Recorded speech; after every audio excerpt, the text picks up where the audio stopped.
کریم رسول نے لوگوں کو جمع کیا، حضور آج کیا ہونے والا ہے، آج کیا کہا جائے گا، آج کس لیے میٹنگ بلائی ہے؟ نبی کریم کے کل صحابہ جب مسجد میں جمع ہوئے تو کھچا کھچ مسجد بھری ہے۔ وصال ظاہری سے چند یوم پہلے کی بات، نبی پاک نے فرمایا آج تمہیں کوئی جہاد کی ترغیب نہیں دینی، آج کوئی نیا پیغام نہیں دینا، آج تمہیں بتانا ہے کہ رب نے اپنے بندے کو اختیار دیا ہے، چاہے تو دنیا میں رہے چاہے تو اس کی بارگاہ میں حاضر ہو جائے۔ اس عبد نے بارگاہ ربوبیت کی طرف لوٹنے کا ارادہ کر لیا ہے۔ حضرت صدیق اکبر رونے لگے تو صحابہ نے کہا تمہیں کیا ہوا؟ کہنے لگے سمجھ نہیں رہے، کسی کی بات نہیں کر رہے، نبی پاک تو اپنی بات فرما رہے ہیں، اس نے جانے کا ارادہ کر لیا۔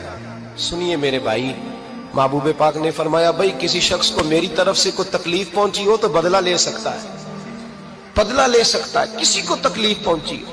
صحابہ پھوٹ کے رونے لگے۔ محبوب